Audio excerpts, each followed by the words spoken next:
లూకాసు వార్త 24వ అధ్యాయము 13 నుంచి 35 వరకు ఉన్న వాక్య భాగం. వాడుక భాష అనువాదం 13వ వచనం. ఆ రోజే శిష్యుల్లో ఇద్దరు ఎంఐఎస్ అనే గ్రామానికి వెళ్తూ ఉన్నారు. అది జెరూసలేంకు సుమారు 11 కిలోమీటర్ల దూరంలో ఉంది. జరిగిన సంగతులన్నింటినీ గురించి వారు మాట్లాడుకుంటూ ఉన్నారు. అలా మాట్లాడుకుంటూ చర్చించుకుంటూ ఉండగా యేసు తానే దగ్గరకు వచ్చి వారితో కూడా నడిచాడు. అయితే వారి కండ్లు మూతలు పడ్డట్లయింది కనుక వారు ఆయనను గుర్తుపట్టలేదు. మీరు దుఃఖంతో నడుస్తూ ఒకరితో ఒకరు చెప్పుకుంటున్న సంగతి ఏమిటి అని ఆయన వారిని అడిగారు.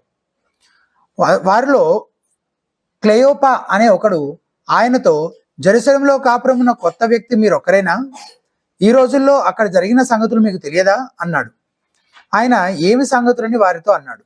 వారు ఆయనతో ఇలా అన్నారు, నజరేతు వాడైన యేసు సంగతులే. ఆయన దేవుని దృష్టిలోనూ ప్రజలందరి దృష్టిలోనూ మాటలలో పనులలో బల ప్రభావాలున్న ప్రవక్త. ప్రముఖ యాజులు మన అధికారులు ఆయనను మరణశిక్షకు అప్పగించి సిలువ వేయించారు. ఇజ్రాయేల్ ప్రజలకు విముక్తి కలిగించబోయేవాడు ఆయనే అని మేము ఆశతో ఎదురు చూశాం. అంతేకాదు, ఇదంతా జరిగి ఇప్పటికి 3వ రోజు. ఈవేళ మా గుంపులో కొందరు స్త్రీలు మాకు విస్మయం కలిగించారు. ఉదయాన పెందలకడే వారు సమాధి దగ్గరికి వెళ్ళి చూస్తే ఆయన శరీరం వారికి కనిపించలేదు. వారు వచ్చి దేవదూతలు తమకు కనబడి ఆయన బతికి ఉన్నట్టు తమతో చెప్పారన్నారు. మా తోటి వారిలో కొందరు సమాధికి వెళ్ళి చూసినప్పుడు అంతా ఆ స్త్రీలు చెప్పినట్టే ఉంది. ఆయనను మాత్రం వారు చూడలేదు. అందుకు ఆయన వారితో అన్నాడు, మీరు తెలివి తక్కువ వారు, ప్రవక్తలు చెప్పినదంతా నమ్మడంలో మందమతులు. ఆ బాధలు అనుభవించి తన మహిమలో ప్రవేశించడం క్రీస్తుకు తప్పనిసరే కదా.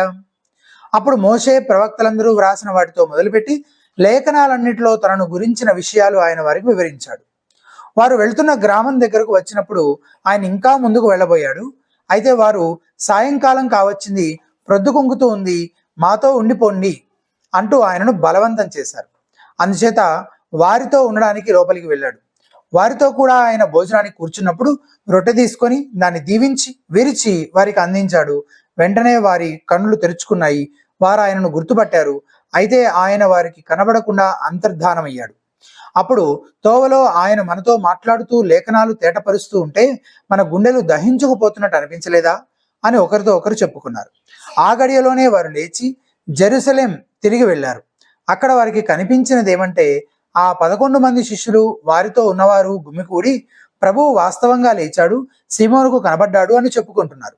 అది విని వారు దారిన జరిగిన సంగతులు, ఆయన రొట్టె విరిచినప్పుడు ఆయన తమకు తెలిసిపోయిన సంగతి కూడా తెలిపారు. ప్రార్థన. పరిశుద్ధుడా, కృపగల తండ్రి, దయగల ప్రభువా, ఇంతవరకు మేము చదివిన ఈ వాక్య భాగంలోని సంగతులు మేము గ్రహించడానికి మీరే కృప చూపించి మీ ఆత్మకార్యం మాలో జరిగించమని సహాయం చేయమని యేసునామమున స్తుతించి ప్రార్థించి అడిగి వేడుకొంచున్నాము తండ్రి. మ్యారేజెస్, అసలు మ్యారేజ్ గురించి ఎందుకు వచ్చింది ప్రస్తావన ఇందులో అని అంటారా? ఊరికే ఉదాహరణకి, మ్యారేజెస్ అసలు మెజరబుల్గా మారడానికి కారణాలను ఒకవేళ లిస్ట్ అవుట్ చేస్తే అందులో ఫస్ట్ పెట్టగలిగే ఒక కారణం, కనీసం ఎవరైనా ఫస్ట్ 3 ప్లేసెస్లో పెట్టగలిగే ఒక కారణం ఏమై ఉంటుందని మీరు అనుకుంటున్నారు?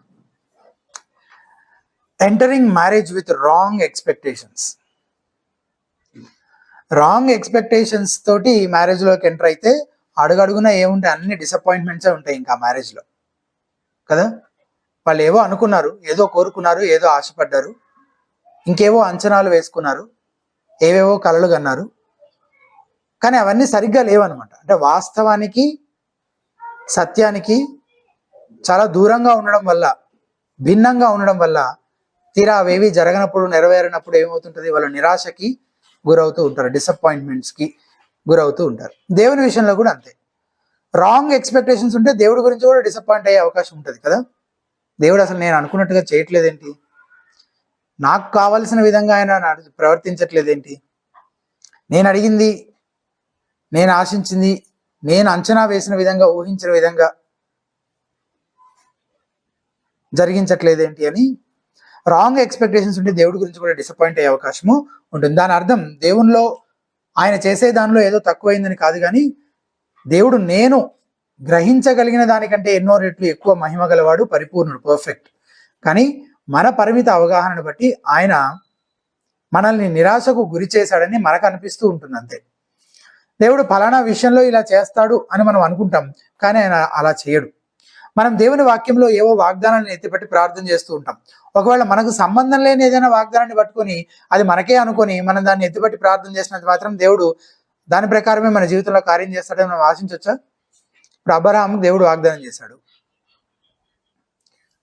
ఇప్పుడు ఆ వాగ్దానం నాకే అని ఎవరైనా అనుకొని దాన్ని ఎత్తిపెట్టి ప్రార్థన చేసినంత మాత్రాన్ని ఇప్పుడు 100 years అప్పుడు దేవుడు పిల్లల్ని ఎవరికైనా పిల్లల్ని ఇస్తాడా? ఎందుకు? ఆ వాగ్దానం ఎవరికి సంబంధించింది? అబ్రాహాము శారాలకే సంబంధించింది, అది మనకు సంబంధించింది కాదు. సో నువ్వు రాంగ్ ఎక్స్పెక్టేషన్, దేవుడు చెయ్యని దాన్ని చేస్తాడని నువ్వు అనుకొని నీకు సంబంధం లేని ఒక వాగ్దానాన్ని ఎత్తిపెట్టి ప్రార్థన చేసినంత మాత్రాన దేవుడు అది చేస్తాడని ఆశించలేము. మనం పొరపాటు పడ్డాం కాబట్టి మనం ఏదో ఎక్స్పెక్ట్ చేస్తుంటాము, తీరా దేవుడు ఇంకేదో చేస్తున్నట్టు అనిపిస్తుంటుంది. అదంతా డిసప్పాయింట్మెంట్స్ కి దారి తీస్తూ ఉంటుంది. ఒక ఆదివారం ఎంఐ మార్గంలో యెరూషలేం వైపు ప్రయాణిస్తున్న 2 వ్యక్తుల పరిస్థితి మనం ఈ వాక్య భాగంలో చదువుతున్నాం కదా. వాళ్ళు కూడా దుఃఖిస్తూ నడుస్తున్నారంట, ఇందాక చదివాం కదా, బాధపడుతూ నడుస్తున్నారు. వాళ్ళు కూడా చాలా నిరాశలో కృంగిన స్థితిలో ఉన్నారు వీళ్ళు, ఈ 2 వ్యక్తులు. ఇజ్రాయేలును విమోచించడానికి వచ్చిన వాగ్దానం చేయబడిన మెస్సియా యేసుక్రీస్తు అని వాళ్ళు అనుకున్నారు, వాళ్ళు నమ్మారు. కానీ యూదు మత నాయకులు సడన్ గా యేసును సిలువ వేసేసరికి వాళ్ళ ఆశలన్నీ నీరుగారిపోయాయి, వాళ్ళ అంచనాలన్నీ తలకిందులైపోయాయి. ఇప్పుడు వాళ్ళు చింతిస్తూ కృంగిపోయిన స్థితిలో తిరిగి ఇంటికి వెళ్తూ ఉన్నారనమాట, వాళ్ళ ఇంటికి. ఆ ఎంఐ మార్గంలో వాళ్ళు ఇంకా ఆ షాక్ లోనే ఉన్నారు ఇంకా కదా. దానికి సూచన ఏంటంటే వాళ్ళు ఇంకా మాట్లాడుకుంటున్నారు దాని గురించి, ఇంకా డిస్కషన్ నడుస్తూనే ఉంది. ఏమేమి మాట్లాడుకుంటుండొచ్చు? ఆయన ముందేం చెప్పాడు, తర్వాత ఇప్పుడేం జరిగింది, ఆ సంగతులన్నీ డిస్కస్ చేస్తూ బాధపడుతూ, రే ఇప్పుడు ఇట్లా అయిపోయింది, అసలు ఏంటి ఇప్పుడు పరిస్థితి, ఇలా అయిపోయింది ఏంటి అసలు, దీన్ని దేవుడు ఎందుకు అనుమతించాడో వాళ్ళకి ఇంకా అర్థం కావట్లేదు. అని మనం ఒకటి అనుకుంటే తానొకటి తెలిస్తే దైవం ఒకటి తెలిసిందని, ఏంటి ఇట్లా అయిపోయింది అసలు. ఈ సంగతుల గురించి వాళ్ళిద్దరు మాట్లాడుకుంటూ ఉన్నారు. ఇందులో ఒక అపరిచితుడు అంటే హీరో విక్రమ్ కాదు, ఒక స్ట్రేంజర్ని అపరిచితుడు అంటారు. ఒక అపరిచితుడు వాళ్ళని కలుసుకున్నాడు కదా. వాస్తవానికి ఆయన స్ట్రేంజర్ కాదు, ప్రభువైన యేసుక్రీస్తు ప్రభువారే. కానీ వారాయనను గుర్తుపట్టలేకుండా వారి కన్నులు మూయబడెను అని ఉంది. దేవుడే వాళ్ళ కన్నులు మూసెను అనే భావం వస్తుంది అనమాట. మరి దేవుడు ఎందుకు అలా చేశాడు? వాళ్ళు సజీవంగా శరీరధారిగా తమ మధ్య ఉన్న వాక్యాన్ని వారు ఇంకా గుర్తించక ముందు లిఖితపూర్వకంగా ఉన్న వాక్యాన్ని నమ్మడం గురించి వారికి కొన్ని పాఠాలు ఇంకా నేర్పించవలసి ఉందన్నమాట ఆయన. అందుకే గుర్తుపట్టలేకుండా ఆయన వారి కళ్ళని ప్రస్తుతానికి ఏం చేశాడు? మూసేశాడు. తర్వాత మళ్ళీ ఆ వాళ్ళ కళ్ళని తెరిచింది కూడా ఆయనే, చూడగలిగేలాగా. కళ్ళు అంటే నిజంగా కళ్ళు కాదు, అది మనసుకు సంబంధించిన సంగతులు చెప్తున్నారు స్పిరిచువల్ గా. ఈ వాక్య భాగం ప్రారంభంలో 2 మనుషులు ఎంతో కృంగని స్థితిలో నిరాశతో కనబడుతున్నారు. అయితే ఈ వాక్య భాగం ముగింపులో వాళ్ళు నిరీక్షణతో కూడిన సంతోషం వారు పొందుకున్నట్లు మనకి కనిపిస్తుంది. కాబట్టి మనం మొత్తంగా నేర్చుకోవాల్సిన ఒక పాఠం ఏంటి అంటే, దేవుడు మన నిరాశలను నిరీక్షణగా సంతోషంగా మార్చగలడు. అయితే ముందు మనం ఏం చూద్దామంటే, ఈ వీళ్ళు నిరాశ చెందడానికి అసలు కారణాలు ఏమై ఉండొచ్చు అని ఒక 4 కారణాలు చెప్తాను నేను. అందులో మొదటి కారణం, మనం అందరికీ అప్పుడప్పుడు నిరాశ ఎదురవుతూ ఉంటుంది. ప్రతి మంచి వైద్యుడు ముందు వ్యాధి ఏంటో పరీక్షలు చేసి నిర్ధారించుకున్న తర్వాతే వైద్యం చేస్తాడు కదా. ఇక్కడ యేసుప్రభువారు కూడా ఆ వ్యక్తుల ఆత్మీయ నిరాశ కారణం ఏంటో ముందు తెలుసుకోవడం కోసం కొన్ని ప్రశ్నలు అడిగారు. ఆ కాన్వర్జేషనే ఫస్ట్ లో మనం చదివిన చాలా వచనాల్లో ఉంది కదా. అవన్నీ మనకు తెలిసిన సంగతులే, చదవగానే మనకు అర్థమైపోతున్నాయి కూడా. ఎందుకు అని ఈయన ప్రశ్నించడం, దానికి వాళ్ళ సమాధానాలు చెప్పడం, ఇదంతా మనం ఇప్పుడు రెగ్యులర్ గా లూకాసు వార్త ధ్యానిస్తూ వస్తున్నాం కాబట్టి అదంతా మనకు అర్థమైపోయిన విషయాలు. అయితే ఆ కారణాలు మనకు కూడా వర్తిస్తాయి. అంటే వాళ్ళు ఎందుకు నిరాశకు లోనై కృంగిపోయారో అవే కారణాలు మనకు కూడా వర్తిస్తాయి. ఇందుకే అవి ఏంటో చూద్దాం. ఇందుకే దేవుని విషయంలో మనం ఎందుకు నిరాశకు గురవుతూ ఉంటాం అంటే, మొదటిది, మన ఆశలు లేదా అంచనాలు దేవుని సార్వభౌమ ఉద్దేశాలతో విభేదించినప్పుడు, మ్యాచ్ అవ్వనప్పుడు. మన ఆశలు లేదా అంచనాలు దేవుని సార్వభౌమ ఉద్దేశాలతో, గాడ్స్ సావరెన్ పర్పసెస్ తోటి మ్యాచ్ అవ్వట్లేదు అనుకో, అప్పుడు మనము కృంగిపోతాము, నిరాశకి లోనవుతాం. ఈ అధ్యాయంలో 2 సార్లు ఈ మాట చెప్పబడింది. అదేంటంటే దేవుడే యేసు మరణాన్ని ఉద్దేశించాడు అనే విషయం. ఒకసారి దూత సమాధి దగ్గర నిలిచి ఆ స్త్రీలకు జ్ఞాపకం చేస్తాడు కదా, అదే అధ్యాయం 7వ వచనం చూడండి ఒకసారి, 7th verse. నేను చదువుతాను. మనుష్య కుమారుడు పాపిష్టులైన మనుషుల చేతికి అప్పగింపబడి సిలువ వేయబడి 3వ దినమున లేవవలసి ఉన్నదని ఆయన మీతో చెప్పిన మాట జ్ఞాపకము చేసుకున్నాడు అని చెప్పాను. లేవవలసి ఉన్నది. తర్వాత పునరుద్ధానుడైన యేసే ఈ ఇద్దరు వ్యక్తులతో చెప్తున్నాడు. ఇప్పుడు ఈ ఎంఐ మార్గంలో నడిచే వ్యక్తులతోటే యేసు ప్రభు ఏం చెప్తున్నాడు 26వ వచనంలో, క్రీస్తు ఇలాగు శ్రమపడి తన మహిమలో ప్రవేశించడం అగత్యము కాదా అని వారితో చెప్పాను. లేవవలసి ఉన్నది, అగత్యము కాదా, ఈ 2 మాటలు లూకాకి ఈ గ్రీకు పదాలంటే చాలా ఇష్టం అనమాట. పదే పదే ఈ పదాలు వాడుతూ ఉంటాడు. ఇవి దేవుని సార్వభౌమ ఉద్దేశాన్ని వ్యక్తపరిచే మాటలు. ఖచ్చితంగా దేవుడే ఇలా జరగాలని ఉద్దేశించాడని తెలియజేసే మాటలు అనమాట. పాపరహితుడైన రక్షకుడు సిలువ వేయబడినాడు. చరిత్రలోకి వెళ్ళి అత్యంత విషాద సంఘటన ఇది, అత్యంత దారుణమైన నేరం ఇది. ఆయన చంపిన వారే ఈ దుశ్చర్యకు, దుర్మార్గానికి బాధ్యులు. అయినప్పటికీ దేవుడే తన సార్వభౌమత్వంలో వీటన్నిటినీ ఇలా జరిగేలా నిర్దేశించాడు, నియమించాడు. మతనాయకులు ఇలా చేశారు కాబట్టి, యూదా ఇలా చేశారు కాబట్టి దేవుని ప్రణాళికలు ఏమైనా తారుమారైపోయాయా? ఆ మాటకు వస్తే వారి చర్యలు దేవుని ప్రణాళికలను నెరవేర్చాయని చెప్పాలి. తారుమారు చేయడము, పాడు చేయడం కాదు, వాటిని నెరవేర్చాయి వాళ్ళ చర్యలన్నీ కూడా. బైబిల్ చాలా స్పష్టంగా బోధిస్తున్న విషయం ఏంటంటే పాపము కూడా దేవుని సార్వభౌమ ప్రణాళికలో భాగమే. అలాగే బైబిల్ ఇంకా ఏం చెప్తుందంటే దేవుడు పాపము చేయడు, పాపం చేసేలా ఎవరిని ప్రేరేపించడు, ఎవరి పాపానికి వారే బాధ్యులు అని కూడా బైబిల్ చెప్తుంది.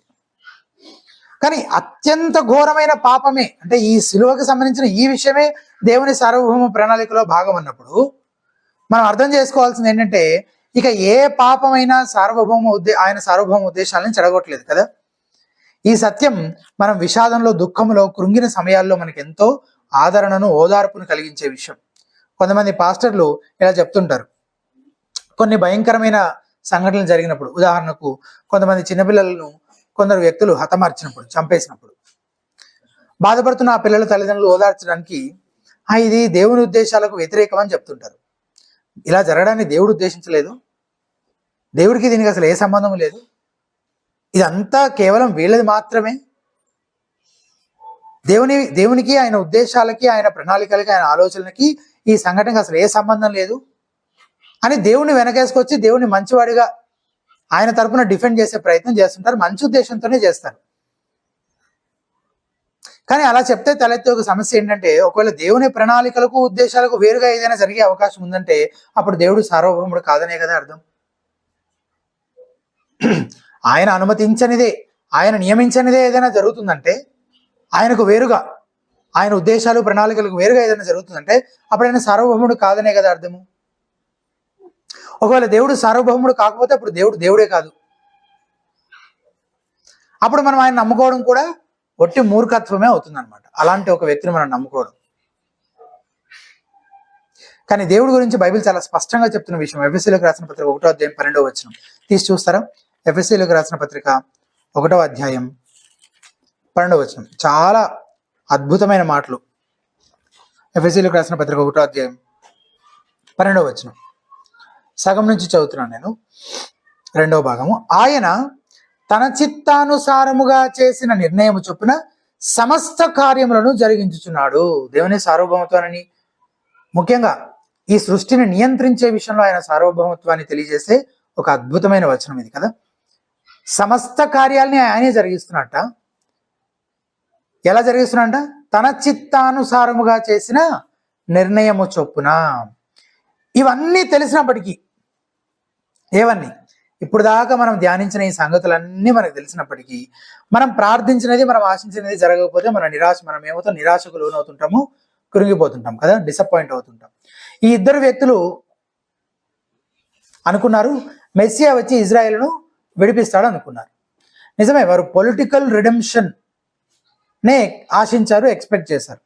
కానీ 2000 సంవత్సరాల క్రితం దేవుడు తన ప్రియకుమారుని లోకానికి పంపడం వెనుకున్న కారణం అది కాదు కదా. కాబట్టి ఇది మొదటి విషయం, మనం తెలుసుకోవాల్సిన మొదటి కారణం ఏంటది? మన ఆశలు లేదా అంచనాలు దేవుని సార్వభౌమ ఉద్దేశాలతో విభేదించినప్పుడు తరచూ మనము నిరాశకు గురవుతూ ఉంటాం. మరో కారణం ఏంటి?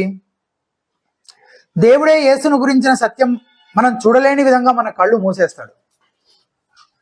దేవుడే యేసును గురించిన సత్యం మనం చూడలేని విధంగా కొంతకాలం మట్టుకైనా మన కళ్ళు ఆయనే మూసేస్తాడు. దేవుడేంటి ఇలా చేయడం ఏంటి అసలు అని అనిపిస్తుంది కదా. తన ప్రజలు నిశ్చయత కలిగి ఉండాలని, నిరీక్షణ ఆదరణ కలిగి ఉండాలనేదే కాదా దేవుని దయా సంకల్పం? అలాంటప్పుడు పునరుద్ధరణుడైన రక్షకుని పూర్తిగా గ్రహించలేని విధంగా ఎందుకు ఆయన వారి కళ్ళను మూసేశాడు? సమాధానం ఏంటంటే, because he had a better reason and a better time. ఆయనకు అంతకంటే శ్రేష్టమైన ఉద్దేశాలు ఉన్నాయి, అంతకంటే శ్రేష్టమైన సమయం ఉంది. ఆయన నిర్ణయించిన వేరొక సమయం ఉంది.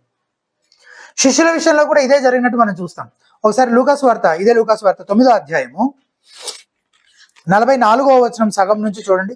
లూకాసు వార్త 9వ అధ్యాయం 44వ వచనము సగం నుంచి చూస్తే, మనుష్య కుమారుడు మనుషుల చేతికి అప్పగింపబడబోచున్నాడని తన శిష్యులతో చెప్పాను. ఈ విషయాలను పైన నుంచి చాలా విషయాలు చెప్పుకుంటూ వస్తున్నాడు అనమాట. వస్తూ 45లో, అయితే వారు ఆ మాట గ్రహింపకుండానట్లు అది వారికి మరుగు చేయబడెను గనుక వారు దానిని తెలుసుకునలేదు. వాళ్ళు ఎందుకు తెలుసుకోవడానికి ఒకనొక కారణం ఏంటి? ఒక కారణం ఏంటంటే వాళ్ళ ఎక్స్పెక్టేషన్స్ రాంగ్ ఎక్స్పెక్టేషన్స్ అని ఇందాక చూసాం.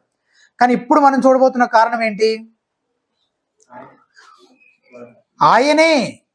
ఆయనే వారు ఆ మాట గ్రహింపకున్నట్లు వారికి అది మరుగు చేసెను కాబట్టి గనుక వారు దానిని తెలుసుకునలేదు. మరియు ఆ మాటను గురించి వారు ఆయనను అడుగ వెరచిరి. అదే లూకాసు వార్త 18వ అధ్యాయం 33-34 వచనాలు. లూకాసు వార్త 18వ అధ్యాయం 33 పైన వచనాలన్నింటిలో కూడా ఈ యేసుప్రభు వారి గురించి, ఆయన శిలువ మరణం గురించిన విషయాలు చెప్తూ వస్తున్నారు. 33వ వచనం, ఆయనను కొరడాలతో కొట్టి చంపుదురు, 3వ దినమున ఆయన మరలా లేచునని చెప్పాను. 34, వారి ఈ మాటలో ఒకటైనను గ్రహింపలేదు. ఈ సంగతి వారికి ఏం చేయబడను? మరుగు చేయబడను గనుక ఆయన చెప్పిన సంగతులు వారికి బోధపడలేదు. సో ఇది ఇంకో కారణం కదా. ఏంటిది ఇంకో కారణము? వై? ఎందుకు వాళ్ళు గ్రహించలేకపోయారు? ఎందుకు వాళ్ళు చూడలేకపోతున్నారు? Because he had a better reason and a better time. శిష్యులు నేరుగా పునరుద్ధానాన్ని విట్నెస్ చేసి అప్పుడు మాత్రమే, అలా మాత్రమే ఆ సమయంలో అప్పుడు వారికి అన్ని విషయాలు సరిగ్గా అర్థమయ్యేలా చేయాలనేది దేవుని ఉద్దేశం. కాబట్టి అప్పటి వరకు వాళ్ళ కన్ఫ్యూజన్లో, నిరాశలో ఉండటాన్ని దేవుడు అనుమతిస్తూ వచ్చాడు. వాళ్ళు ఇంకా పూర్తిగా సంగతులన్నీ గ్రహించేయకుండా దేవుడు వాళ్ళకి ఆ గుడితనాన్ని వాళ్ళ మనసులకు కలగజేస్తూ వచ్చాడు. కొన్ని విషయాలు పూర్తిగా వాళ్ళకి అర్థం కాకుండా దేవుడు మనసులకు గుడితనం కలగజేశాడు. దేవుడు మన విషయంలో కూడా కొన్నిసార్లు వాక్యం స్పష్టంగా బోధించే కొన్ని సంగతులు మనం గ్రహించలేని విధంగా మన మనసులకు కూడా గుడితనం కలగజేస్తూ ఉంటాడు. తద్వారా ఏం జరుగుతుందో తెలుసా? మనం మొదటి నుంచి ఆ సంగతులు గ్రహించేస్తే మనం ఇప్పుడు నేర్చుకున్న పాఠాలు నేర్చుకోగలిగి ఉండేవాళ్ళం కాదనమాట. ఒక ఉదాహరణ చెప్తాను. స్పర్జన్ అనే భక్తుడు అంటాడు, మనందరం రక్షించబడినప్పుడు మనందరము ఆర్మీనియన్లమే. అంటే పుట్టుకతో ఆర్మీనియన్లమే మనం, తిరిగి జన్మించడంతో వెంటనే. కానీ దేవుడు తన సార్వభౌమ కృపను గురించిన ఆ మహిమాన్వితమైన సత్యం మనం గ్రహించేలా మన మనసులను తెరిచాడు. కాబట్టే మనం దాన్ని తెలుసుకోగలిగాం. తర్వాత తెలుసుకున్నాం మనం దాన్ని.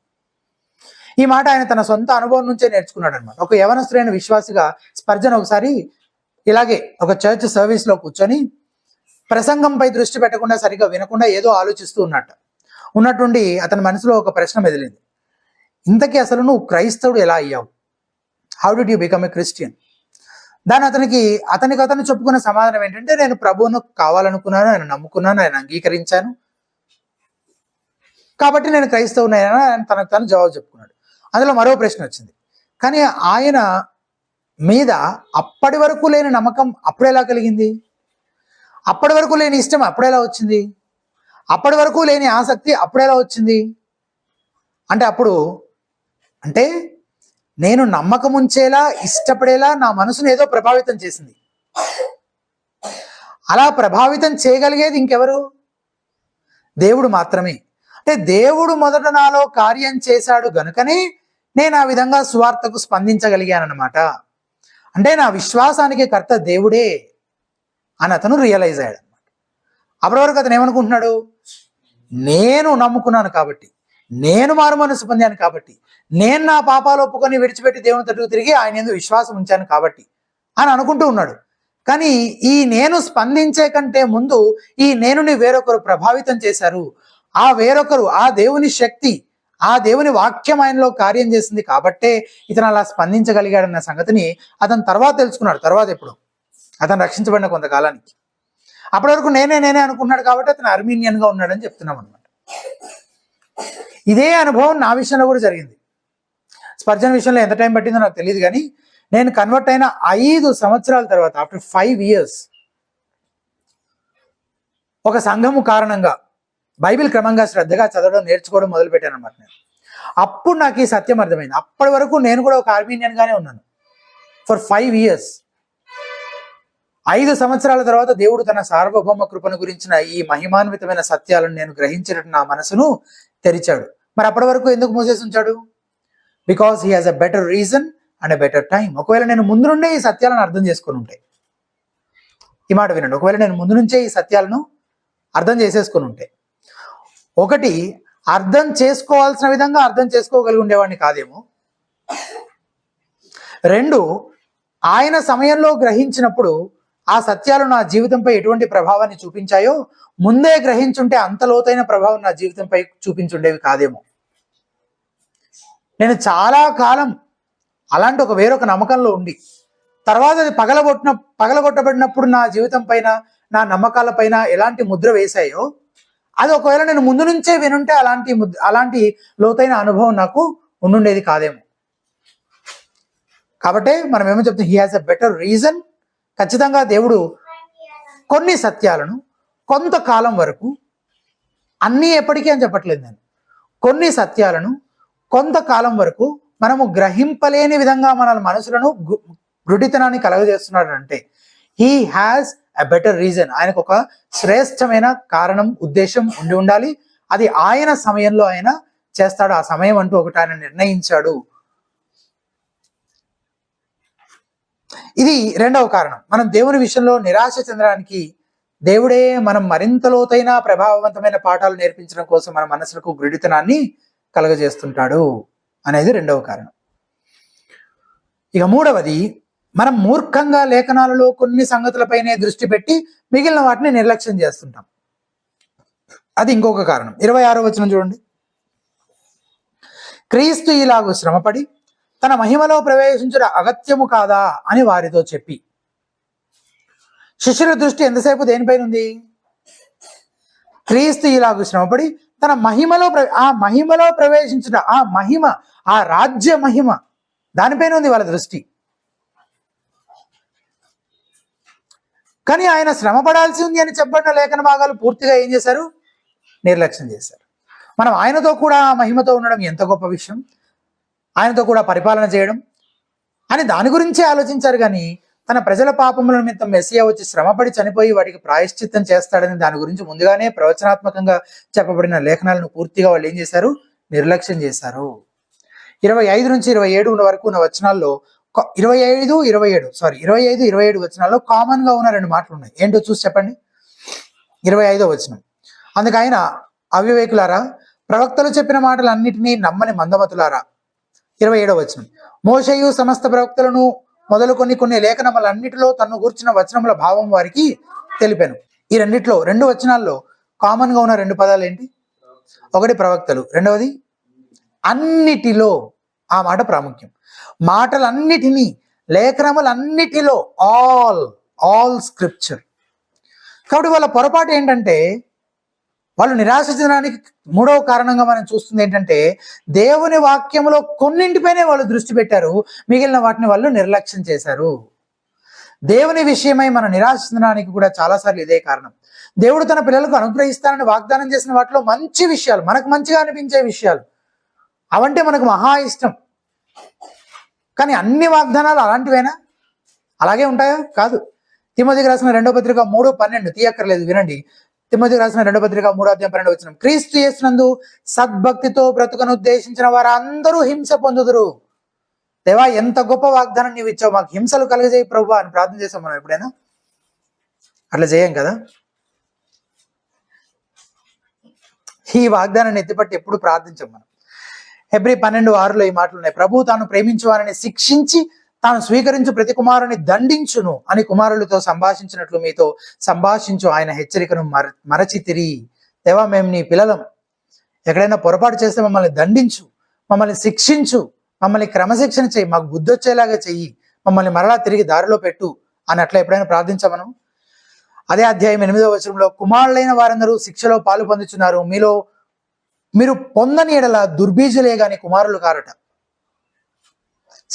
క్రమశిక్షణ పొందిన వాళ్ళు ఆయన కుమారులే కారట. ఇలాంటి వచనాలు ఇంకా ఎన్నున్నాయి, ఇంకా చాలా ఉన్నాయి బైబిల్లో. కాబట్టి మనం కూడా ఒకవేళ దేవుని వాక్యంలో కొన్ని సంగతులు మనకు బాగా అనిపించేవి, మనకి ఇష్టమైనవి, మనకు నచ్చేవి, వాటిపైనే దృష్టి పెట్టడం అనేది మనం నిరాశకు గురవ్వడానికి ఒక కారణం అవుతుంది. ఎందుకంటే జీవితం అలా ఉండదు కదా, ప్రాక్టికల్గా ముందుకెళ్తున్న కొద్దీ. దేవుడు వాగ్దానం చేసినవి అన్నీ అవుతాయి, మనం కోరుకున్నవి మాత్రమే జరగవు కదా మన జీవితంలో. ఒక విశ్వాస జీవితంలో ఏమేమి జరుగుతాయని దేవుడు వాగ్దానం చేశాడో అన్నీ జరుగుతాయి. సో అన్నింటిపైన దృష్టి పెట్టాలి, అన్నింటి కొరకు మనం సిద్ధపడాలి. కొన్నింటిపైన దృష్టి పెడితే ఖచ్చితంగా అది కూడా మనం నిరాశ చెందడానికి ఒక కారణము కావచ్చు. ఇక 4వ కారణము, నమ్మే విషయంలో మందమతులుగా ఉండడం. Slow of heart to believe his word. దేవుని మాటల్ని నమ్మే విషయంలో మందమతులుగా ఉండడం. 25వ వచనం, అందుకైన అవివేకులారా, ప్రవక్తలు చెప్పిన మాటలు అన్నిటినీ నమ్మని మందమతులారా. అసలే నమ్మని కాదు, మాటలు అన్నింటినీ నమ్మని అంటే అన్నీ నమ్మట్లేదు వాళ్ళు. మందమతులారా, ఇది నమ్మకానికి సంబంధించింది. నమ్మకం హృదయానికి సంబంధించిన విషయం. అందుకే కదా రోమాపత్రిక 10వ అధ్యాయం 9-10 వచనాల్లో ఇలా ఉంది, అదేమనగా యేసు ప్రభువును నీ నోటితో ఒప్పుకొని దేవుడు మృతులలో నుండి ఆయనను లేపనని హృదయమందు విశ్వసించిన ఎడల నీవు రక్షింపబడదు. ఏలయనగా నీతి కలిగినట్లు మనుషుడు హృదయములో విశ్వసించును. సో విశ్వాసం అనేది దేనికి సంబంధించిన విషయము? హృదయానికి సంబంధించిన విషయం. ఈ ఇద్దరు మనుషులు కూడా రక్షించబడినట్లు క్రీస్తునందు విశ్వాసం ఉంచారు, కానీ ప్రవక్తలు చెప్పిన మాటలు అన్నిటినీ నమ్మని మందమతులుగా ఉన్నారట. అన్నీ నమ్మట్లేదు. విశ్వాసులు అందరి విషయంలో ఇలాగే జరిగే అవకాశం ఉంటుంది. ముఖ్యంగా దేవుని ఎన్నిక లాంటి సిద్ధాంతాల విషయంలో కదా, గాడ్స్ ఎలక్షన్. ఆ సిద్ధాంతం మనిషి గర్వాన్ని ఎదిరించి అణిచివేస్తుంది కనుక అంత తొందరగా మనుషులు దాన్ని అంగీకరించలేరు. కానీ దేవుని వాక్యం బోధించేదంతా నమ్మే విషయంలో మందమతులుగా ఉన్నవారు దేవుని విషయాల్లో నిరాశకు గురయ్యే అవకాశము ఉంటుంది. సరే, ఇంతకీ దీనికి చికిత్స ఏంటి? దీనికి విరుగుడు ఏంటి? నిరాశ ఎదురైనప్పుడు నిరీక్షణ కలుగజేసే ఆ చికిత్స ఏంటది అంటే, అందులో అన్ని విషయాలు ఈ వాక్య భాగంలో ఉన్నాయని చెప్పలేం, కానీ ఇందులో ఉన్నవేంటో వాటిని మటుకు మనం ధ్యానించే ప్రయత్నం చేద్దాం. ఇలా మనం నిరాశకు గురవకుండా ఏం చేయాలో నేను ఇక్కడే చెప్తూ ఉండొచ్చు, కానీ ఇంకొన్ని విషయాలు కూడా ఉన్నాయి. సో అవన్నీ ఒక దగ్గర లిస్ట్ అవుట్ చేసి ఒక్కొక్కటిగా మీతో పంచుకుంటాను. మొదటిగా, ఈ ఇద్దరు వ్యక్తులు ఎవరికి వాళ్ళు ఒంటరిగా నడవట్లేదు కదా. ఎంఐ మార్గంలో వాళ్ళు కలిసి సంభవించిన సంగతులను ముచ్చటిస్తూ నడుస్తున్నారు. సో ఈ తోటి విశ్వాసులతో సహవాసం చేయడం ఇలాంటి పరిస్థితుల్లో చాలా చాలా కీలకమైన విషయం కదా. అంటే ఇలా ఒక అయోమయ పరిస్థితిలో, నిరాశలో, నిస్పృహలో, కృంగిన వేళలో, ఇలాంటి ఒక పరిస్థితుల్లో వాళ్ళు ఒంటరిగా వెళ్లకుండా ఆ ఎంఐ మార్గంలో కలిసి ఆ సంభవించిన సంగతులన్నీ ముచ్చటిస్తూ నడుస్తున్నారు. అప్పటి వరకు తమతో మాట్లాడుతూ నడిచిన వ్యక్తి మరెవరో కాదు, ప్రభువే అని వాళ్ళు తెలిసిన తర్వాత ఏం చేశారు? ఇంటికెళ్ళి చెద్దరు కప్పుకొని పడుకున్నారా? అప్పటికే చీకటి పడింది. కనీసం ఇంకొక 2 గంటలు ప్రయాణం చేస్తే గానీ యెరూషలేం చేరుకోలేరు వాళ్ళు.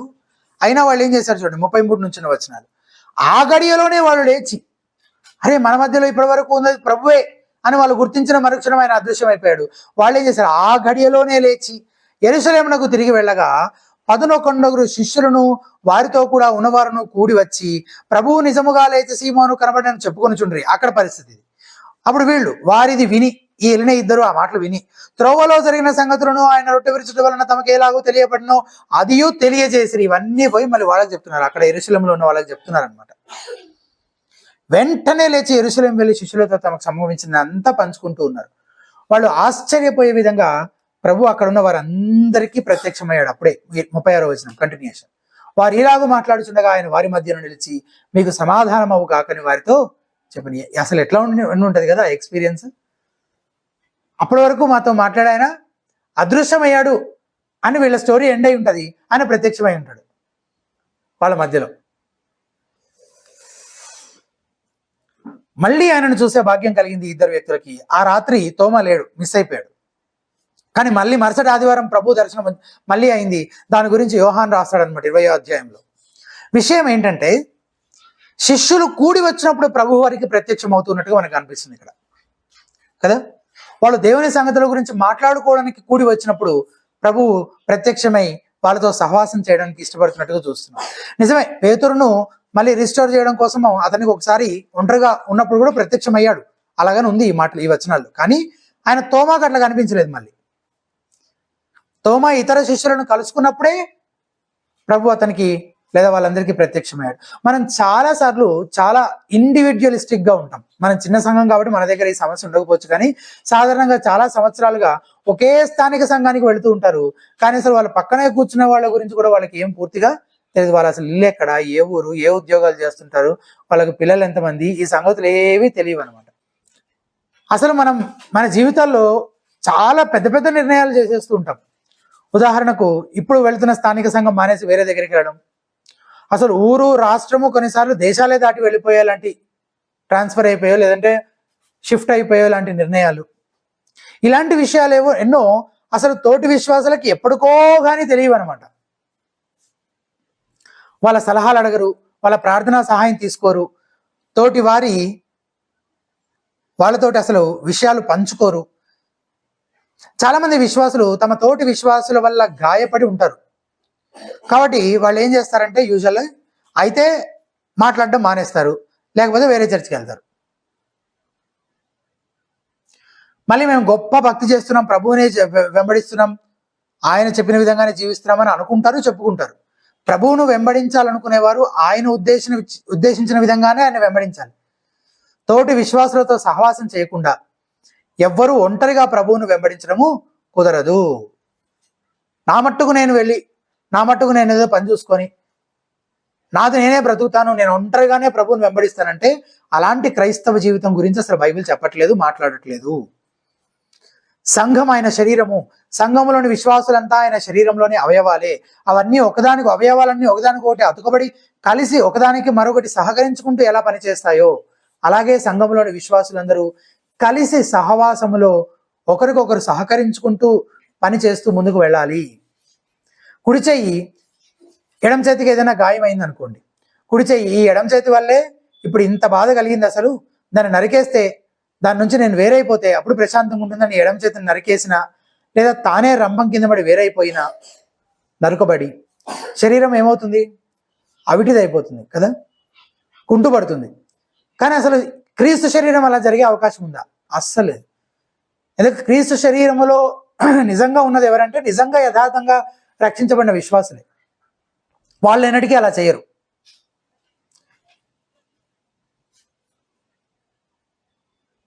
మీరు దేవుని వల్ల నిరాశకు గురైన, ఆయన ప్రజల వల్ల గాయపడిన వారి నుంచి వేరైపోవాలి అనే శోధనకు చోటివ్వద్దు. వారితో కూర్చొని మాట్లాడండి. సహవాసం చాలా చాలా ప్రాముఖ్యం. ఎస్పెషల్లీ మనము ఏ విషయాల్లో మనం కృంగిన స్థితిలో ఉన్నా, నిరాశకు లోనైనా, మనం గాయపడినా, అలాంటి పరిస్థితుల్లో తోటి విశ్వాసుల సహవాసాన్ని మనము త్రోసిపుచ్చకూడదు. అది చాలా చాలా కీలకమైనదని గుర్తుపెట్టుకోవాలి. ఇప్పుడు వీళ్ళిద్దరూ మాట్లాడుకుంటున్నారు. వీళ్ళిద్దరి సంభాషణలో ఇప్పుడు ప్రభువారు కూడా వచ్చి వాళ్ళని ఇంకా బలపరిచి ఆదరిస్తున్నట్టుగా కూడా మనము చూస్తూ ఉన్నాం. తర్వాత రెండవది, పునరుద్ధానుడైన క్రీస్తును వెతకడం. పునరుద్ధానుడైన క్రీస్తును వెతకండి. ఆ ఇద్దరు మనుషులు, ఇతర శిష్యులు పునరుద్ధానం గురించి ఆ స్త్రీలు చెప్పిన రిపోర్ట్ నమ్మారా? పూర్తిగా నమ్మలేదు. అది తప్పే. కానీ వాళ్ళు వెళ్ళి చూశారు కదా. చూసిన తర్వాత ఖాళీ సమాధి కనిపించింది. ఖాళీ సమాధి కూడా ఒక ఎవిడెన్సే కదా ఆయన అక్కడ లేడనడానికి. అందరితో సంతృప్తి చెందారా? చెందలేదు. వాళ్ళు నిరాశతోనే ఏమంటున్నారు చూడండి. ఇప్పుడు వాళ్ళు చాలా నిరాశతో దుఃఖిస్తూ 24వ వచనంలో ప్రభువారితో ఏమంటున్నారు చూడండి. 24వ వచనం, మాతో కూడా ఉన్న వారిలో కొందరు సమాధి యుద్ధకు వెళ్ళి ఆ స్త్రీలు చెప్పినట్టు కనుగొనిరి, కానీ ఆయనను చూడలేదని ఆయనతో చెప్పిరి. అంటే వాళ్ళు పునరుద్ధరణుడైన యేసును చూడాలన్నట్టుగా ఉన్నారు కదా. ఆయన్ని చూడడం కారణంగానే వాళ్ళు నిరాశ గొప్ప సంతోషంగా, నిరీక్షణ కలగజేసేదిగా మారిపోయింది. కాబట్టి ఇప్పుడు కూడా మనం యేసుక్రీస్తుని చూడడానికి మనం కూడా ఆశించాలా? కళల ద్వారా, దర్శనాల ద్వారా యేసును చూడడం కోసం ప్రయాసపడి ఎదురు చూసే వరంగా, ఆపేక్షించే వరంగా ఉండాలని నేను చెప్తున్నాను, అలా చెప్పట్లేదు. ఈ రోజున దేవుడు అలా ఎవరికైనా కనిపిస్తాడని కానీ మాట్లాడతాడని కానీ నేను నమ్మట్లేదు, అలాగని చెప్పట్లేదు. అయితే మనం ఆయనను చూడకపోవడం వల్ల మనకేమైనా నష్టం కలుగుతుందా, డైరెక్ట్గా ఫిజికల్గా ఆయన చూడకపోవడం వల్ల మనకి ఏమైనా నష్టం కలుగుతుందా అని కూడా ఆలోచిస్తే దానికి కూడా పేతురు చాలా క్లారిఫికేషన్ ఇచ్చాడు. పేతురు రాసిన మొదటి పత్రిక 1వ అధ్యాయం 8వ వచనం తీసి చూడండి. పేతురు రాసిన మొదటి పత్రిక 1వ అధ్యాయం 8, 9 వచనాలు. 8వ వచనం, మీరు ఆయనను చూడకపోయినను ఆయనను ప్రేమించుచున్నారు. ఇప్పుడు ఆయనను కనులారా చూడకయే విశ్వసించుచు మీ విశ్వాసమునకు ఫలమును అనగా ఆత్మరక్షణను పొందుచు చెప్పనశక్యమును మహిమాయుక్తమునైన సంతోషము గల వారే ఆనందించున్నారంట. ఏమైనా తక్కువ పడిందా? మన రక్షణకి కానీ మన ఆనందానికి కానీ ఏం తక్కువ అవ్వలేదు. మనము చూడకయే విశ్వసించినా చూడకయే ప్రేమించుచున్నా మనకు నిజంగా తక్కువ పడింది ఏమీ లేదు. క్రీస్తును రక్షకుడిగా కలిగి ఉన్న మనం ఆయన వ్యక్తిగతంగా ఆయనను ఇంకా ఎక్కువగా తెలుసుకోవడానికి ప్రయాసపడాలి. ఆయన ఇంకా దగ్గరగా అనుభవపూర్వకంగా ఆయనతో సహవాసంలో ఎదుగుతూ ఆయన గురించి ఇంకా ఎక్కువగా తెలుసుకోవడం కోసం మనం ప్రయాసపడే వారముగా ఉండాలి. ఫిలిప్పీలకు రాసిన పత్రిక 3వ అధ్యాయం 10, 11 వచనాల్లో పౌలు భక్తుడు ఆ విషయాలే చెప్తున్నాడు. ఫిలిప్పీలకు రాసిన పత్రిక తీసి చూడండి, 3వ అధ్యాయము 10, 11 వచనాలు. ఫిలిప్పీ 3, 10వ వచనం, ఏ విధము చేతనైనను మృతులలో నుండి నాకు పునరుద్ధానము కలగవలెనని ఆయన మరణ విషయంలో సమాధానానుభవం గలవాడని ఆయనను ఆయన పునరుద్ధాన బలమును ఎరుగు నిమిత్తం, ఆ ఎరుగు నిమిత్తం అనే మాట గమనించండి. ఆయన శ్రమలలో పాలివాడగుట ఎట్టిదో ఎరుగు నిమిత్తం, మళ్ళీ సమస్తమును నష్టపరుచుకొని వాటిని పెంటతో సమానముగా ఎంచుకొనుచున్నాను. ఎరుగు నిమిత్తం అంటే అసలు ఏమీ తెలియదనా? కాదు, తెలుసుకోవాల్సినంత మాత్రం తెలియదు. ఎవరికి దేవుడు తాను ఇంకా ఎక్కువగా బయలుపరుచుకుంటాడో తెలుసా? దాని గురించి ఒక వాగ్దానం ఉంది యోహాను రాసిన పత్రికలో, యోహాను సువార్తలో. యోహాను సువార్త 14వ అధ్యాయం 21వ వచనంలో ఎవరికి దేవుడు తాను ఇంకా ఎక్కువగా బయలుపరుచుకుంటాడో అక్కడ కొన్ని సంగతులు ఉన్నాయన్నమాట. ఏంటవి? 21వ వచనం, 14, 21, నా ఆజ్ఞలను అంగీకరించి వాటిని గైకొనువాడే నన్ను ప్రేమించువాడు. నన్ను ప్రేమించువాడు నా తండ్రి వలన ప్రేమింపబడును. నేను వానిని ప్రేమించి వానికి నన్ను కనబరుచుకుందునని చెప్పను. ఎవరికి తాను కనబరుచుకుంటాడంట? ఎవరైతే ఆయన మాటలు గైకొనడం ద్వారా ఆయన్ని ప్రేమిస్తారో వారికే ఆయన తాను కనబరుచుకుంటాడంట. ఇది రెండవ విషయం. ఏంటా రెండవ విషయం? మొదటి విషయం మనం చేయాల్సింది ఏంటి? సహవాసం. తోటి విశ్వాసులతోటి మనము సహవాసం చేసేవారముగా ఉండాలి. రెండవది ఏంటి? పునరుద్ధానుడైన క్రీస్తును ఇంకా ఎక్కువగా ఎరగడం అనే ఆ ఆసక్తి, ఆ ఆపేక్ష మనకి ఉండాలి. ఆయన గురించి ఇంకా లోతుగా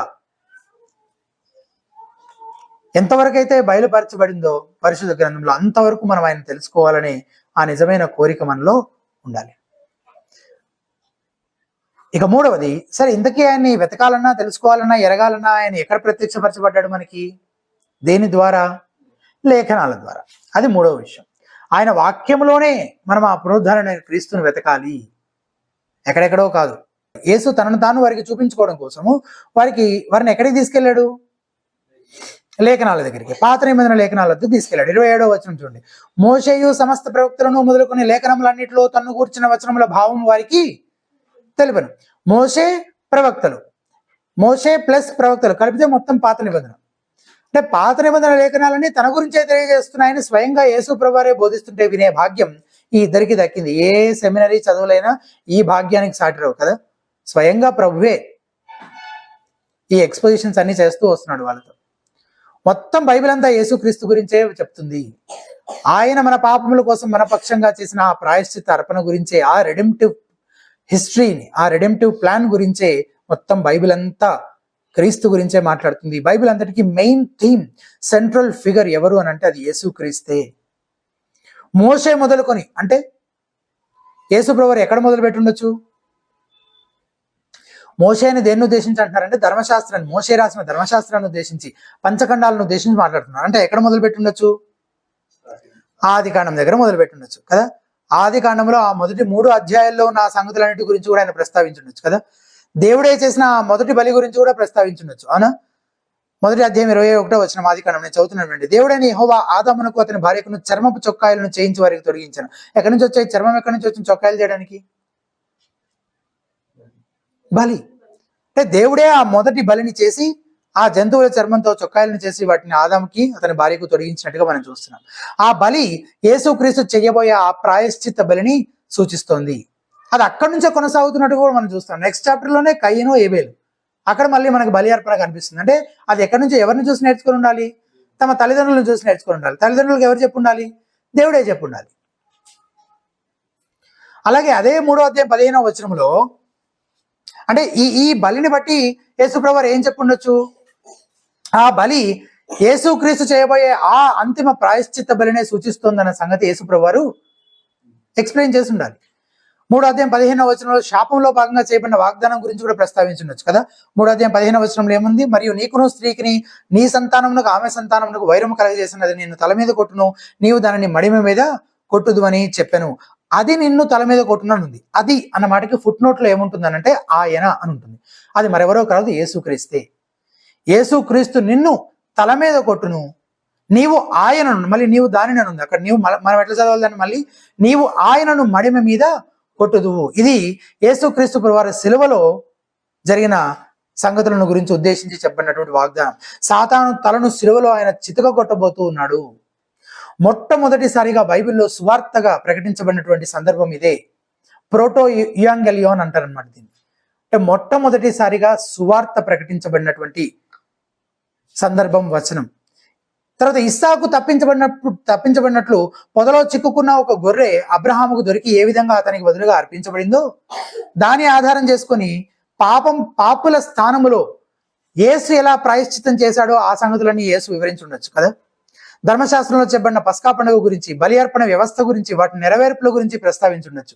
22వ కీర్తనలో, యెషయా గ్రంథం 53వ అధ్యాయము వంటి ప్రవచనాలలో అవన్నీ చెప్పబడిన సంగతులన్నీ తనలో ఎలా నెరవేరాయో అవన్నీ ప్రస్తావించుండొచ్చు.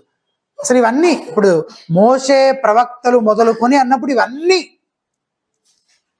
ఆయన మాట్లాడుతుండగా ఒక వాక్య భాగం తర్వాత మరొకటి ప్రస్తావించి ఆయన వారి మనసులను తెరిచి ఆ సత్యాన్ని బయలుపరుస్తూ ఉండగా వారి హృదయం వారిలో మండుతూ ఉన్నట్లుగా వాళ్ళకి అనిపించినట్లు తర్వాత వాళ్ళు చెప్తున్నారు కదా. చాలా మంది క్రైస్తవులు పాత నిబంధనను చాలా నిర్లక్ష్యం చేస్తూ ఉంటారు. కానీ మొత్తం బైబిల్ అంతటినీ సమగ్రంగా క్రమంగా చదవడం వల్ల ఒక విశ్వాసికి చాలా ప్రయోజనకరంగా ఉంటుంది. అర్థం కాని భాగాలను స్కిప్ చేయొద్దు. మొత్తంగా పూర్తిగా చదవండి, క్రమంగా చదవండి, మళ్ళీ మళ్ళీ చదువుతూ ఉండండి. మీరు చదువుతూ ఉండగా క్రీస్తును చూడగలిగినట్లు మీ మనస్సులను తెరవమని ప్రార్థిస్తూ చదవండి. క్రీస్తును మీరు మరింత వ్యక్తిగతంగా ఎరగడానికి, తెలుసుకోవడానికి అది మాత్రమే ఉన్నటువంటి పద్ధతి, మార్గము. అది 3వ విషయం. ఇక 4వది విశ్వాసం. విశ్వాసంతో వాక్యంలో క్రీస్తును వెతకాలి. మామూలుగా అందరూ అవిశ్వాసులు చదివినట్టు, నాస్తికులు చదివినట్టు కూడా వాక్యాన్ని చదువుకుంటూ వెళ్ళిపోవడం, అకాడమిక్ లెర్నింగ్ కోసం చదవడం కాదు. విశ్వాసంతో వాక్యంలో మనం క్రీస్తుని వెతికేవారముగా ఉండాలి. విశ్వాసం లేకుండా కేవలం జ్ఞానార్జన కోసం చదవడం, నేర్చుకోవడం చేస్తే అది సరిపోదు. దానివల్ల మనకి ఏ ఉపయోగం లేదు. ఆ మాత్రం జ్ఞానం సాతానుకు లేదా, దయ్యాలకు లేదా? మనకంటే ఎక్కువ జ్ఞానం నాస్తికులకు ఉంటుంది కదా. వాక్యాన్ని నమ్మాలి, దాని ప్రకారం చెయ్యాలి. మోషే నాయకత్వం కింద ఉన్న ఇశ్రాయేలు గురించి హెబ్రీ గ్రంథకర్త చెప్తాడు కదా. వారు దేవుని గొప్ప కార్యాలు చూశారు. చూసినప్పుడు వాళ్ళకి అర్థమైందా? మొత్తం అంతా ఇంటలెక్చువల్గా వాళ్ళకి అర్థమైందా? అర్థం కాలేదా? అర్థమైంది. అయినా వాళ్ళు ఏం చేశారంట? దేవుని యందు నమ్మకం ఉంచలేకపోయారు, ఆయన మీద సనుగుతూ ఉన్నారని చెప్తాడు. కాబట్టి వారు విశ్రాంతిలో ప్రవేశించడాన్ని దేవుడు ఏం చేశాడు? నిషేధించాడు. మొత్తం ఆ తరం అంతా అరణ్యంలోనే కూలిపోయింది. ఆ సంగతి చెప్పిన తర్వాత అతను హెబ్రీ గ్రంథకర్త ఈ హెచ్చరిక చేస్తున్నాడు, వినండి. హెబ్రీలకు రాసిన పత్రిక 3వ అధ్యాయం 12వ వచనం. సహోదరులారా, జీవము గల దేవుని విడిచిపోవునట్టి విశ్వాసము లేని దుష్ట హృదయము మీలో ఎవని యందు ఒకవేళ ఉండునేమో అని జాగ్రత్తగా చూచుకొనుడి. ఏముందేమో చూసుకోండి అంటున్నాడు. విశ్వాసము లేని దుష్ట హృదయం. అవిశ్వాసాన్ని కొన్నిసార్లు చాలా తేలిగ్గా తీసుకుంటాం, కానీ ఇక్కడ 2 పదాలు కలిపి చెప్పబడ్డాయి. విశ్వాసము లేని దుష్ట హృదయం. విశ్వాసము లేకపోవడాన్ని దేంతో ముడిపెట్టి చెప్తున్నాడు? దుష్ట హృదయంతో ముడిపెట్టి చెప్తున్నాడు. మనం మన అవిశ్వాసాన్ని ఒప్పుకొని ఎన్నడూ విఫలమవని దేవుని వాక్య సత్యాన్ని నమ్మేవారముగా, సంపూర్ణంగా నమ్మేవారముగా ఉండాలి. అది 4వది. ఈ 4 విషయాలు ఒకసారి మళ్ళీ రిపీట్ చేద్దామా? మొదటిది మనం నేర్చుకున్న మొదటి విషయం ఏంటి? సహవాసం. తోటి విశ్వాసులతో సహవాసం చాలా కీలకం. రెండవది, క్రీస్తును మరింత ఎరగడం కొరకు, ఆయన గురించి ఇంకా ఎక్కువగా తెలుసుకునే వారముగా, వాక్యంలో ఎంత మేరకు ఆయన గురించి భయపడిందో ఆ సంగతులన్నీ మనం గ్రహించడానికి అటువంటి ఆపేక్ష కలిగిన వారముగా, ప్రయాసపడే వారముగా మనము ఉండాలి. మూడవది, క్రీస్తుని ఎక్కడ వెతకాలి? వాక్యం ద్వారా. ఆయన లేఖనాల్లోనే ఆయన మనకి సంపూర్ణంగా బయలుపరచబడ్డాడు కనుక లేఖనాలను మనము అధ్యయనం చేసే వాళ్ళంగా, శ్రద్ధగా చదివే వారంగా, క్రమంగా చదివే వారంగా మనం ఉండాలి. 4వది, విశ్వాసం లేకుండా ఊరికే జ్ఞానం మాత్రం సంపాదించుకోవడం వల్ల ప్రయోజనము ఉండదు. కాబట్టి విశ్వాసముతో విధేయత కనపరుస్తూ మనము వాక్యములో క్రీస్తును వెతుకుతూ, తెలుసుకుంటూ, ఎరుగుతూ, ఆయనతో సహవాసం చేస్తూ, ఆయన ప్రేమిస్తూ ముందుకు వెళ్లే వారముగా ఉండాలి. 5వదిగా, ప్రభువు గద్దిస్తే సరి చేసుకునే మనసు, నేర్చుకునే మనసు ఉండాలి. యేసు ఇద్దరు వ్యక్తులను గద్దించాడు, అయినప్పటికీ వాళ్ళు ఆయన చెప్పే మాటలు ఇంకా ఎక్కువగా వినడం కోసం ఆయన తమ ఇంటికి కూడా రమ్మని ఆహ్వానించారు. వాళ్ళు దేవుని వాక్యములోని హెచ్చరికలు దేవుని వాక్యములని హెచ్చరించినప్పుడు మనం స్పందించాల్సింది ఈ విధంగానే కదా. తిమోతికి రాసిన 2వ పత్రిక 3వ అధ్యాయం 16వ వచనం మనకు బాగా తెలిసిన వచనం. దైవజనుడు సన్నద్ధుడై ప్రతి సత్కార్యములకు పూర్ణంగా సిద్ధపడినట్టు దైవావేశం వల్ల కలిగిన ప్రతి లేఖనము దేనికోసమంట? ఉపదేశించుటకు, ఖండించుటకు, తప్పుదిద్దకు, నీతి యందు శిక్ష చేయుటకు ప్రయోజనకరమైనది. వాక్యాన్ని ప్రకటించడం అని పౌలు తిమోతికి ఆజ్ఞాపిస్తాడు. ఇదే కంటిన్యూషన్. 3వ అధ్యాయం 16-17 వచనాలు చదివాం కదా, అందరితో అధ్యాయం అయిపోతుంది. నెక్స్ట్ వెంటనే 4వ అధ్యాయం మొదలై 2వ వచనం, వాక్యమును ప్రకటించుము, ప్రీచ్ ద వర్డ్ అని ఒక ఆజ్ఞ ఇస్తున్నాడు పౌలు తిమోతికి. అది ఎట్లా చేయాలో కూడా చెప్తున్నాడు, ఎప్పుడు చేయాలో చెప్తున్నాడు, ఎట్లా చేయాలో చెప్తున్నాడు. సమయమందునో అసమయమందునో ప్రయాసపడము, టైం గురించి. తర్వాత ఎలా చేయాలి? సంపూర్ణమైన దీర్ఘశాంతంతో చేయాలి. ఏం చేయాలి? ఉపదేశించుచు, ఖండించుము, గద్దించుము, బుద్ధి చెప్పుము. సో వాక్యాన్ని ప్రకటించడం అంటే అదే. దాంట్లో ఇవన్నీ చేయాలని చెప్తున్నాడు కదా. అందులో ఏమేమి ఉండాలంట? ఉపదేశించుచు, ఖండించుము, గద్దించుము, బుద్ధి చెప్పుము. ఈ రోజులో చాలా మంది దురద చెవులు గలవారై తమకు అనుకూలమైన బోధలు చేసే వారిని పోగు చేసుకుంటూ ఉన్నారు. కానీ మీరు పరిశుద్ధుడైన ప్రభువుకు దగ్గరగా రావాలంటే, అవివేకులారా, ప్రవక్తలు చెప్పిన మాటలన్నింటినీ నమ్మని మందమతులారా అని ఇలాంటి హెచ్చరికలు మీకు వాక్యం చేస్తున్నప్పుడు మీరు కూడా వాటిని అంగీకరించి లోబడి సరిచేసుకునేవారుగా, నేర్చుకునేవారిగా ఉండాలి. మిమ్మల్ని మీరు తగ్గించుకునేవారిగా ఉండాలి. అది 5వది. ఇక 6వది, ప్రభువును మీతో పాటు ఉండడం కోసం ఆహ్వానించేవారిగా ఉండాలి. మార్గంలో జరిగిన ఈ అద్భుతమైన సంభాషణ తర్వాత ప్రభువారు ఇంకా ముందుకు వెళ్ళిపోతున్నారు. వీళ్ళ ఊరు వచ్చేసింది. సో ఇప్పుడు వీళ్ళ టర్న్ తీసుకోవాలి కదా, వీళ్ళ ఊర్లోకి వీళ్ళు వెళ్ళాలి కదా. ఆయన మాత్రం ముందుకు కొనసాగి వెళ్ళిపోతూ ఉన్నారనమాట. ఇందులో 2 వ్యక్తులు ఆయన్ను ఆ రాత్రి తమతో పాటు ఉండమని బ్రతిమాలుతారు. 28-29 వచనాల్లో ఉన్నాయి ఈ విషయాలు. ఇంతలో తాము వెళ్ళుచున్న గ్రామం దగ్గరకు వచ్చినప్పుడు ఆయన ఇంకా కొంత దూరము వెళ్ళినట్లు అగపడగా వెళ్ళిపోతున్నాడు ఆయన ముందుకు నడుచుకుంటూ. వారు సాయంకాలం కావచ్చినది బ్రతుకుంకినది మాతో కూడా ఉండమని చెప్పి ఆయనను బలవంతము చేసిరి గనక ఆయన వారితో కూడా ఉండటకు లోపలికి వెళ్ళను. ఎందుకలా ముందుకు వెళ్ళిపోతున్నాడు ఆయన? వాళ్ళు అడగాలనే. పైన చాలా సంభాషణ జరిగింది కదా, ఆయన ప్రశ్న అడుగుతూ వాళ్ళని జవాబులు చెప్తున్నాడు. ఎందుకు ఆయనకు తెలియదు కాబట్టి, వాళ్ళ చేత చెప్పించడం కోసం. అలాగే వాళ్ళే అడగాలని ఆయన ఏం చేస్తున్నాడు? ముందుకు వెళ్ళిపోతున్నాడు. వాళ్ళు అడిగారా? అడిగారు, ఆహ్వానించారు. వాళ్ళ ఆహ్వానాన్ని కూడా ఆయన స్వీకరించి వాళ్ళు కోరిన విధంగానే వాళ్ళతో పాటే బస చేయడానికి లేదా వాళ్ళతో పాటు సహవాసం చేయడానికి అక్కడ ఆగిపోయినట్టుగా మనం చూస్తున్నాం. ఎవరైతే అలాగా ఆయనని ఆహ్వానిస్తారో ఆయన వారి ఆహ్వానాన్ని తప్పగా స్వీకరిస్తాడు. వారితో పాటు ఉండడానికి వారి హృదయాల్లోకి, వారి ఇళ్లలోకి వచ్చేవాడు ఆయన. అయితే వారి ఇంటికి ఒక అతిథిగానే వచ్చాడు. కానీ అతిథిగా ఉంటున్నాడా? అతిథిగా వచ్చాడు కానీ అతిథిగా ఉండట్లే. మరి ఏం చేస్తున్నాడు చూడండి, 30వ వచనం. ఆయన వారితో కూడా భోజనములు కూర్చున్నప్పుడు ఒక రొట్టె పట్టుకుని స్తోత్రము చేసి దాన్ని విరిచి వారికి పంచిపెట్టగా. ఇంట్లో ఏముంది పెద్ద విషయం అని అంటారా? వాస్తవానికి రొట్టె విరిచి పంచిపెట్టడం అనేది ఇంటి యజమాని చేసే పని, అతిథి చేసే పని కాదు. మన ఇంటికి ఎవరైనా గెస్ట్గా పిలిచామనుకోండి, వాళ్ళే మన కిచెన్లోకి వచ్చి అంతా వండి వాళ్ళే వడ్డించడానికి ఎక్కువ చొరవ కనపరుస్తుంటే మనకి ఎట్లా అనిపిస్తుంది? కొంచెం ఇబ్బందిగానే ఉంటుంది కదా. అసలు ఇక్కడ గెస్ట్ ఎవరు, హోస్ట్ ఎవరు? కానీ మన విషయంలో కూడా ఇదే వాస్తవం. యాక్చువల్లీ మన హృదయాల్లోకి, మన కుటుంబాలకు, మన జీవితాల్లోకి ఒక్కసారి మనం యేసుని ఆహ్వానిస్తే ఆయన కేవలం ఒక అతిథిగా ఉంటాడని మనం అనుకోవడానికి వీలేదు. ఆయన మన జీవితాలకు ప్రభువుగానే ఉంటాడు. అలా ఆయన్ని ప్రభువుగా అంగీకరిస్తూ ఆయన ఆధిపత్యం కింద, ఆయన ప్రభుత్వం కింద ఆయనకు లోబడుతూ ఆయనను అనుసరిస్తూ నడుచుకునే వారముగా మనము ఉండాలి. చివరిగా 7వదిగా, గొప్ప ఆత్మీయ అనుభవాలు వస్తుంటాయి పోతుంటాయి జీవితంలో, కానీ మీరు మాత్రం విశ్వాసంలో, వాక్యంలో, తోటి విశ్వాసుల సహవాసంలో కొనసాగాలి. ఏంటంటే గొప్ప ఆత్మీయ అనుభవాలు అప్పుడప్పుడు వస్తుంటాయి పోతుంటాయి, కానీ మనం మాత్రం విశ్వాసంలో, వాక్యంలో, తోటి విశ్వాసుల సహవాసంలో కొనసాగే వారంగా ఉండాలి. ఈ ఇద్దరు వ్యక్తులు ప్రభువును గుర్తించారో లేదో, ఆయన వారి మధ్య లేకుండా అదృశ్యమైపోయాడు కదా. వాళ్ళు గుర్తుపట్టారు, వెంటనే ఆయన అదృశ్యం. 31వ వచనంలో ఉంది ఆ మాటలు. వారి కన్నులు తెరవబడి ఆయనను గుర్తుపట్టిరి, అంతటా ఆయన వారికి అదృశ్యుడాయను. ఇంకేమైనా ప్రశ్నలు అడగడానికి కూడా ఇంకా సమయం లేకపోయింది. ఆయన సజీవంగానే ఉన్నాడని వాళ్ళు తెలుసుకోవాలని అనేది ప్రభువారి యొక్క ఉద్దేశము. అలాగే ఇదివరకట్లాగా భౌతికంగా ఎప్పటికీ తమతో పాటే ఆయన ఉండబోవడం లేదని కూడా వాళ్ళు తెలుసుకోవాలనేది ఆయన ఉద్దేశం.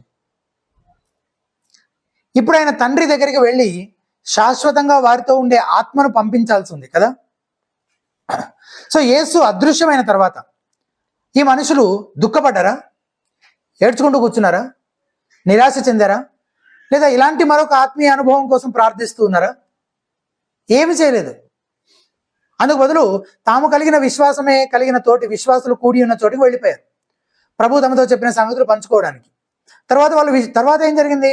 తర్వాత ఇంకెప్పుడైనా మళ్ళీ ఈ వ్యక్తులకు యేసు ప్రభు కనిపించాడు ఇలాగా? ఎప్పుడైనా ఇలా వాళ్ళతో మాట్లాడా? బహుశా వాళ్ళ జీవితకాలంలో ఇదే మొదటిసారి ఆఖరిసారి అయ్యాడు ఉండొచ్చు. పునరుద్ధానుడైన యేసు క్రీస్తుని వాళ్ళు చూడటం ఈ 2 సందర్భాల్లోనే చూసుండొచ్చు. అందుకు బదులు వాళ్ళ జీవితం, మిగిలిన జీవితం అంతా ఎట్లా సాగింది? అంతకుముందు ఎట్లా సాగింది అట్లానే సాగింది. తాము కలిగిన విశ్వాసమే, అంటే విశ్వాసములో, వాక్యములో, తోటి విశ్వాసుల సహవాసంలో కొనసాగిపోయారు. This is normal. ప్రతి భక్తుని జీవితంలో, ప్రతి విశ్వాస విషయంలో చాలా నార్మల్గా ఎప్పుడూ జరుగుతూ ఉండేది ఇదే. ఇలాంటి గొప్ప అనుభవాలు చాలా అరుదుగా, చాలా కొద్ది మంది విషయంలోనే జరుగుతూ ఉన్నట్టుగా మనం బైబిల్లో గమనిస్తాం. సో యేసుప్రభువు వారు ఎప్పటికీ వారికి ప్రత్యక్షమవుతూ వారితో నేరుగా సంభాషిస్తూ ఉన్నట్టుగా ఉందా మనకి తర్వాత? అలా లేదు. అలాగే ఆత్మీయ అనుభవాలు చాలా అద్భుతమైనవి, కానీ మనం వాటి కోసమే ఎదురు చూస్తూ వాటిపైనే దృష్టి పెట్టేవారముగా ఉండకూడదు. అవి చాలా అరుదు. మనం ఎప్పుడూ చేస్తూ ఉండాల్సిన విషయం విశ్వాసంతో నడవడం నేర్చుకోవాలి. వాక్యాన్ని లోతుగా తవ్వి అందులోని సంగతుల ఆధారంగా మన విశ్వాస జీవితాన్ని కట్టుకునే వారంగా ఉండాలి. అది నేర్చుకోవాలి.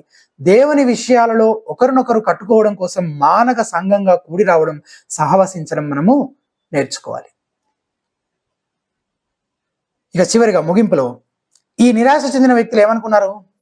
యేసు ప్రభువు చనిపోయాడు, తిరిగి లేచాడు, ఇక వెళ్ళిపోయాడు అనుకున్నారు. కానీ తమతో పాటు మాట్లాడుతూ నడుస్తోంది ఆయనే అని వారు గుర్తించలేకపోయారు. తాము గుర్తించకపోయినా ఆయన వారి దగ్గరగానే ఉన్నాడు కదా. మనం నిరాశతో కృంగిపోయినప్పుడు మనం అనుకోవచ్చు, ప్రభు కొన్ని మిలియన్ మైళ్ళ దూరంలో ఎక్కడో పరలోకంలో, పరలోకం అంటే అబ్బో అది ఎంత దూరం అసలు మనకు తెలియదు, అంత దూరంలో ఉన్నాడు ప్రభు అని మనం అనుకోవచ్చు. కానీ నువ్వు ఒకవేళ ఆయన మందలో ఒకటివైతే, నువ్వు గుర్తించకుండా అపనమ్మకంతో మందుటిగా అవివేకిగా ఉన్నా ఆయన నీకు సమీపంగానే ఉన్నాడు, ఉంటానని వాగ్దానం చేశాడు. హెబ్రీ పత్రిక 13వ అధ్యాయం 5వ వచనంలోని మాటలు చాలా చాలా బ్యూటిఫుల్ వర్డ్స్. నిన్ను ఏమాత్రమును విడువను, నిన్ను ఎన్నడను ఎడబాయను అని ఆయనయే చెప్పాను కదా. ఆయనే చెప్పాడు కదా ఎన్నటికీ ఎడబాయనని. నులివెచ్చగా ఉన్న ఒక సంఘానికి ప్రభు చేసిన హెచ్చరిక ప్రకటన గ్రంథంలో చదువుతాం కదా, 3వ అధ్యాయం 20వ వచనం. ఇదిగో నేను తలుపున నిలిచి తట్టుచున్నాను. ఏ తలుపు ఇది? చర్చ్ యొక్క తలుపు, సంఘం యొక్క తలుపు. ఎవడైనా నా స్వరం విని తలుపు తీసిన యెడల నేను అతని యుద్ధకు వచ్చి అతనితో, నేను నాతో కూడా అతడును భోజనము చేయుదుము. నువ్వు ఆయన వాక్యం తెరవాలని, ఆయనను ఆహ్వానించాలని ప్రభు కోరుకుంటున్నాడు. అప్పుడు ఆయన మాటలు నీలో ఏమవుతాయంటే మండుతాయంట. నువ్వు తన ప్రజలతో కలిసి కూడి రావాలి. దేవుడు నీ జీవితంలో ఎలాంటి కార్యాలు చేస్తున్నాడో తోటి విశ్వాసంతో పంచుకోవాలని దేవుడు కోరుకుంటున్నాడు. నీతో పాటు నివసించడానికి నువ్వు ఆయనను ఆహ్వానించినప్పుడు ఏం జరుగుతుంది? నీ నిరాశలన్నీ నిరీక్షణగా మారుతాయి. దేవుడు మారుస్తాడు. సో ఈ ఇద్దరు వ్యక్తుల నుంచి ఏం చేయాలో ఏం చేయకూడదో ఒక 7 విషయాలు మనం నేర్చుకుంటూ వచ్చాం. అవన్నీ మనం కూడా చేసినట్లయితే వాళ్ళ నిరాశ ఎలాగైతే ఒక నిరీక్షణగా ఆనందంగా మారిందో, అలాగే దేవుడు మన జీవితంలో మనల్ని కూడా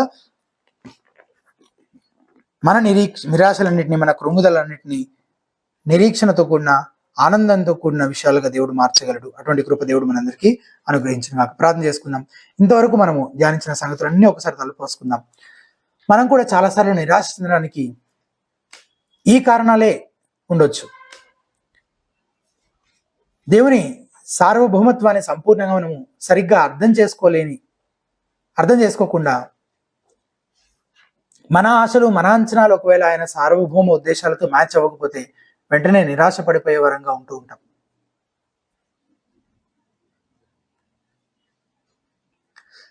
అలాగే దేవుడే కొన్నిసార్లు మన మనసుకు గుడితనాన్ని కలగజేసేవాడిగా ఉంటాడు. దాని వెనకాల ఆయనకి గొప్ప కారణాలు, ఉద్దేశాలు ఉంటాయి. అలాగే ఆయన ఆ సంగతులు మనకి బయలుపరచడానికి ఆయనే నిర్ణయించిన ఒక మంచి సమయం తప్పకుండా ఉంటుంది. ఈ సత్యం అర్థం కాక మనం చాలాసార్లు నిరాశపడుతూ ఉంటాం. దేవుడు ఎందుకు ఇలా చేస్తున్నాడు, నా విషయంలోనే ఎందుకు ఇలా చేస్తున్నాడు, ఇలాగే ఎందుకు చేస్తున్నాడు అని కృంగిపోతూ ఉంటాం. అలాగే లేఖనాలను పూర్తిగా అర్థం చేసుకోకపోవడం వల్ల చాలాసార్లు నిరాశపడుతూ ఉంటాం. అలాగే లేఖనాలను నమ్మని మందమతులుగా ఉండడం వల్ల కొన్ని విషయాల్లో ఇంకా ఆయన పైన ఆధారపడడానికి అవసరమైనంతగా మనము ఆయన నమ్మే విషయంలో ఇంకా అపనమ్మకంతో మందమతులుగా ఉండడం వల్ల కూడా చాలాసార్లు నిరాశకు గురవుతూ ఉంటాం. ఇలాంటి కారణాలు ఏమైనా మనలో కూడా ఉన్నాయని పరిశీలించుకుందాం. సహవాసంగా కూడి వచ్చటం మానద్దు అని చెప్పి హెబ్రీ గ్రంథకర్త చెప్తూ ఉన్నాడు. నిజమే, ఇలాంటి పరిస్థితులు అయితే సహవాసం చాలా చాలా ప్రాముఖ్యమైనది. దాన్ని అస్సలు నిర్లక్ష్యం చేయడానికి వీల్లేదు. అలాగే ఏ రక్షకుడిని అయితే మనం తెలుసుకున్నామో, నమ్ముకున్నామో, ఆయనని ఇంకా ఇంకా ఎక్కువగా తెలుసుకుంటూ, ఆయన్ని ఇంకా ఎరుగుతూ, లోతుగా ఆయనకి ఇంకా దగ్గరగా వస్తూ, ఆయనతో సహవాసాన్ని మనం ఇంకా లోతుగా దగ్గరగా అనుభవించే వైపుగా మనము ప్రయాసపడాలి. అటువంటి ఆపేక్ష మనకు ఉండాలి. క్రీస్తు గురించి ఎరుగు నిమిత్తము నేను పెంటతో సమానంగా ఎంచుకొనిచున్నానని పౌలు భక్తుడు అంటున్నాడు. ఇదంతా కంటిన్యూస్గా జరిగే ప్రాసెస్. పరిపూర్ణంగా ఆయన గురించి తెలుసుకోవడం అనేది ఈ లోకంలో సాధ్యపడే విషయం కాదు. దాని కొరకు ఆ ఆపేక్ష మనలో ఉండాలి. అలాగే దానికోసం మనం ఎక్కడెక్కడో కాదు, వాక్యంలో ఆయన్ని వెతికే వారంగా మనం ఉండాలి. లేఖనాలు ఆయనని మనకి తెలియపరిచేవిగా, బయలుపరిచేవిగా, ప్రత్యక్షపరిచేవిగా ఉన్నాయి. కాబట్టి వాక్యాన్ని ఆదికాండం మొదలుకొని క్రమంగా ప్రభువారు ఎలాగైతే వాళ్ళకి విశదపరుస్తూ వచ్చారో, అలాగే మనం కూడా క్రమంగా లేఖనాలను పరిశోధించే వారముగా, త్రవ్వి అందులోని సత్యాలను మనము గైకొనే వారముగా ఉండాలి. అలాగే నమ్మకంతో, సంపూర్ణ విశ్వాసంతో మనం ఆ పని చేయాలి. ఇంకా ఎలాంటి అపనమ్మకానికి మన జీవితంలో చోటు ఇవ్వకుండా, ఎక్కడెక్కడ ఏ విషయాల్లో మనం ఆయన పైన నమ్మకం ఉంచి ఆయన పైన ఆధారపడలేకపోతున్నామో ఆ విషయాలను గుర్తించి వాటిని ఒప్పుకొని విడిచిపెట్టి సంపూర్ణంగా ఆయన విశ్వాసం ఉంచుతూ ఆ క్రీస్తుని ఇంకా ఇంకా ఎక్కువగా తెలుసుకుంటూ, ఆయనకి ఇంకా దగ్గరగా వెళుతూ, ఆయనతో సహవాసంలో ఇంకా ఎదిగే ఆ అనుభవంలోనికి మనం అందరం రావాలి. ఆయన గద్దించినప్పుడు ఆ ఇద్దరు మనుషులు నొచ్చుకోలేదు, కానీ సరి చేసుకోవడానికి ఇంకా మా ఆలోచనలు ఎక్కడ పొరపాటుగా ఉన్నాయి, మా విశ్వాసంలో ఇంకా ఎక్కడ లోపం ఉంది అని తాము సరి చేసుకునేవారుగా, ఇంకా అవసరమైతే ఈ సంభాషణ ఇంకా కొనసాగిద్దాం, మా ఇంటికి కూడా రండి మీరు అని ఆహ్వానించేవారుగా కనబడుతున్నారు.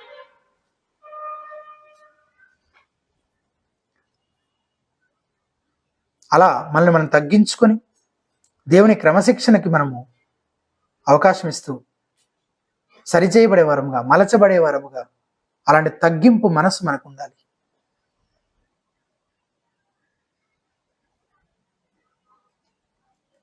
అలాగే ఇద్దరు వ్యక్తులు వాళ్ళకు ఉన్నటువంటి ఈ అనుభవం మళ్ళీ మళ్ళీ రావాలని వాళ్ళు ఆశిస్తూ ఎదురు చూస్తూ కూర్చోలేదు, కానీ అలాంటి అనుభవాలు చాలా అరుదుగా జరుగుతుంటాయి. కానీ నిత్యం, అనుదినం, క్రమంగా జరగాల్సింది ఏంటంటే విశ్వాసములో ఎదుగుతూ, వాక్యములో ఇంకా లోతుగా వేరుపారిన వారై క్రీస్తుకి ఇంకా దగ్గరగా వస్తూ, తోటి విశ్వాసులతో సహవాసంలో ఆనందిస్తూ, కలిసి సంఘముగా కట్టబడేటువంటి ఈ అనుభవం, ఇలాంటి క్రమశిక్షణలు ఇవి నిరంతరం నిత్యం ఒక విశ్వాస జీవితంలో కొనసాగుతూ ఉండాల్సినవి అని మనం గుర్తుపెట్టుకుందాం. వాటిపైనే లక్ష్యం పెడదాము. ఇలా మనం చేస్తున్నప్పుడు, ఇవన్నీ మనం పాటిస్తున్నప్పుడు మన నిరాశలన్నీ నిరీక్షణలుగా దేవుడు మార్చే అవకాశం ఉంటుంది.